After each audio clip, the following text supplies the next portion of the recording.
जहां एक और भारत में क्रिकेट की जीत का जश्न मनाया जा रहा है, वहीं दूसरी ओर पड़ोसी देश पाकिस्तान में हालात बिगड़ते जा रहे हैं। दरअसल पाकिस्तान अधिकृत कश्मीर पीओके में आवाम सरकार के विरोध में प्रदर्शन कर रही है। इस प्रदर्शन को रोकने के लिए गोलियां तक चलाई जा रही हैं, जिसमें अभी तक 3 लोगों की मौत हो चुकी है। और हैरानी करने वाली बात यह है कि आम लोगों की समस्याओं का समाधान करने के बजाय पाकिस्तानी सेना ने पीओके में लोगों की आवाज दबाने का काम किया जा रहा है। और इसके लिए सेना ने अपनी पूरी ताकत झोंक दी है। इंटरनेट और मोबाइल सेवाएं तक वहां पर बंद कर दी गई हैं इस समय। हालांकि इन सब के बावजूद पीओके में बड़े पैमाने पर सरकार के खिलाफ प्रदर्शन अभी भी जारी है। आपको यह भी बता दें कि इन प्रदर्शनकारियों की कुछ मांगे हैं, जिनको लेकर ये विरोध प्रदर्शन किया जा रहा है। अभी फिलहाल कैसे हैं पाकिस्तान अधिकृत कश्मीर यानी पीओके के हालात, बताएंगे आपको। साथ ही करेंगे चर्चा अपने संवाददाता से। उससे पहले आपको दिखाते हैं पीओके में पिटी मुनीर आर्मी।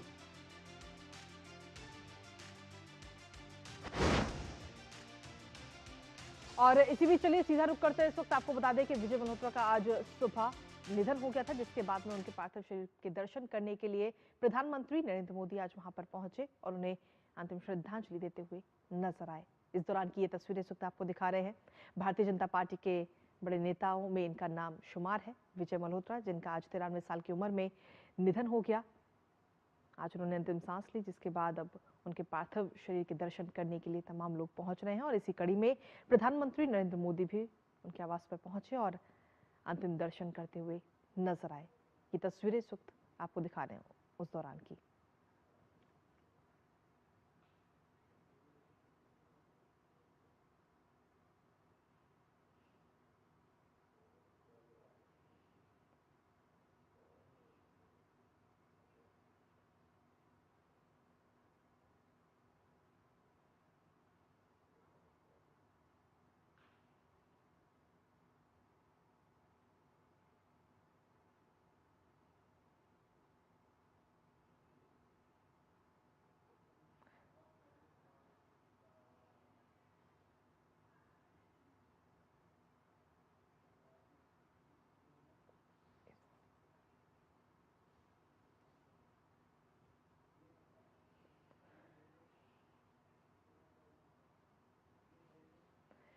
तो ये तस्वीरें इस वक्त आपको दिखा रहे हैं, अब से कुछ देर पहले की ये तस्वीरें हैं।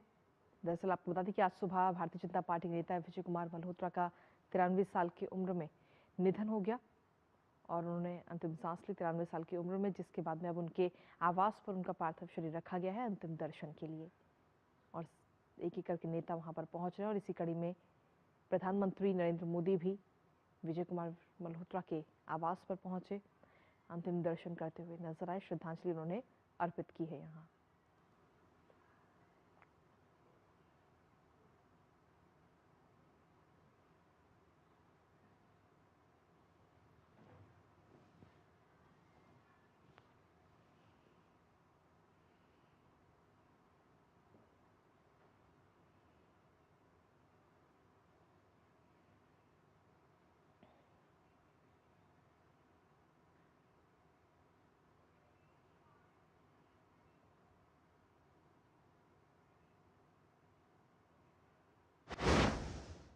और चलिए वापस रुक करते हैं हमारी महत्वपूर्ण खबर का, जहां आपको बता दें कि पीओके में हालात इस वक्त काफी गंभीर बनते हुए नजर आ रहे हैं, क्योंकि वहां की आवाम जो है वो इस वक्त सरकार के विरोध में प्रदर्शन कर रही है और सेना इस प्रदर्शन को रोकने के लिए पूरी ताकत सेना की तरफ से झोंक दी गई है, यहां तक कि गोलीबारी तक की गई है।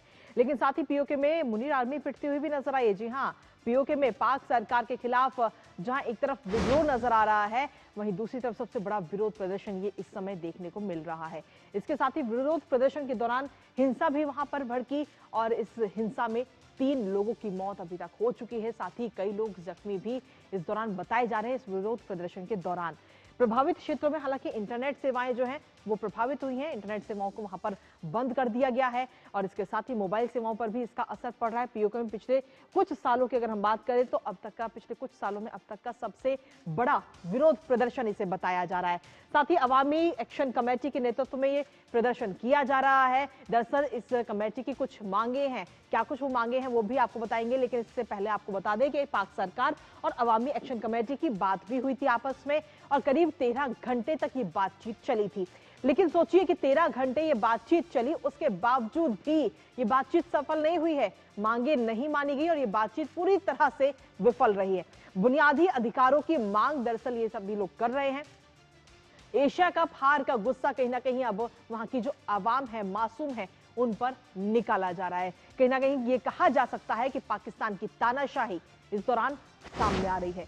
दरअसल पाकिस्तान की ये तानाशाही तो है ही, क्योंकि पाकिस्तान सरकार की ये बचकानी हरकत है, जहां जो आम लोग हैं उनकी समस्याओं का समाधान करने के बजाय उन पर उल्टा उन्हें रोका जा रहा है विरोध प्रदर्शन से। पाकिस्तान आर्मी ने लोगों पर गोलियां बरसाई हैं, प्रदर्शनकारियों पर फायरिंग तक सेना की तरफ से की गई।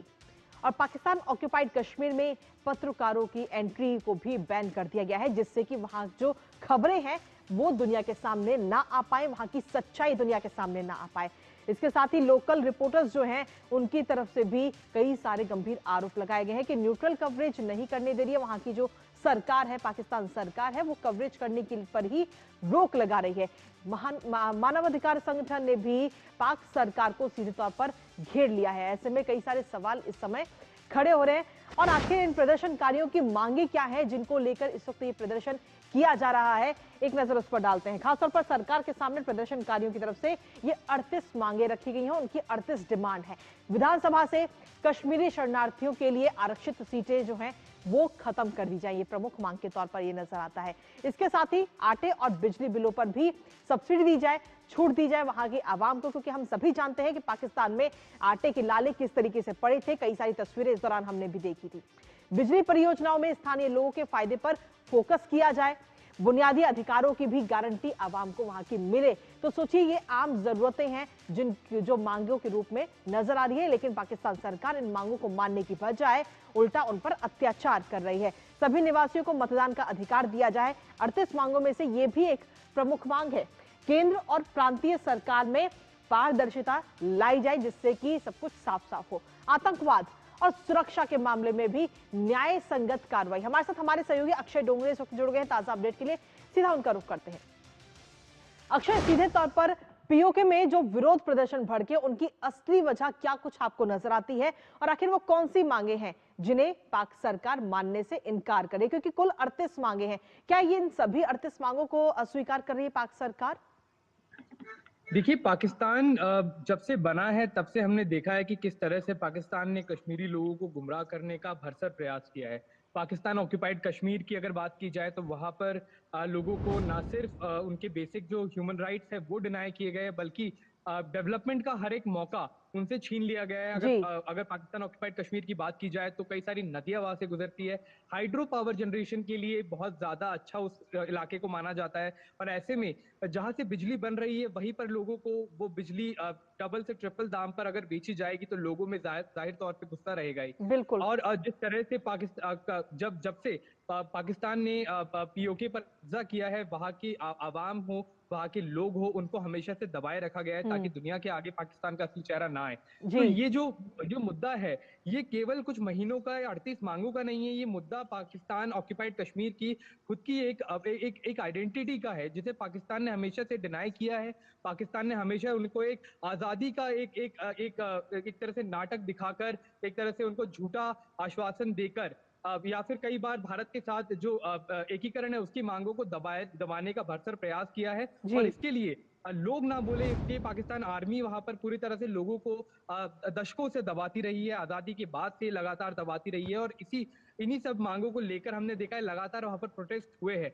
इस बार जो प्रोटेस्ट हुआ है वो कई सालों का सबसे बड़ा प्रोटेस्ट है, क्योंकि हमने देखा है कि जिस तरह से डेवलपमेंट जम्मू और कश्मीर में हो रहा है, इंटरनेट के जरिए, सोशल मीडिया के जरिए पाकिस्तान ऑक्यूपाइड कश्मीर के लोगों को भी ये दिख रहा है कि किस तरह से, खास तौर पे पिछले 10 सालों में जिस तरह से तेजी पकड़ी है डेवलपमेंट ने जम्मू कश्मीर में, उसको देखते हुए पाकिस्तान ऑक्यूपाइड कश्मीर में भी एक तरह से एक अनसेटिस्फैक्शन रहा है और वो बढ़ता जा रहा है। और जैसे आपने बताया एएसी यानी कि जो कमिटी है वहां पर उन्होंने साफ तौर पे ये धमकी दे दी है कि ये केवल प्लान ए था, प्लान बी, सी और डी भी रहेगा, और डी बहुत ही भयंकर पाकिस्तान के लिए रहने वाला है अगर उनकी मांगे नहीं मानी जाती, जो कि एक थोड़े तौर पे तो इन प्रोटेस्ट को शांत कर सकता है, बट अगर लंबे इश्यू को देखा जाए, बड़े मुद्दे को देखा जाए, तो ये मुद्दा तब तक शांत नहीं होगा जब तक पाकिस्तान ऑक्यूपाइड कश्मीर का विलय वापस जम्मू कश्मीर के साथ ना हो जाए। चलिए, बहुत बहुत शुक्रिया तमाम जानकारी और अपडेट्स हमारे साथ साझा करने के लिए अक्षरों।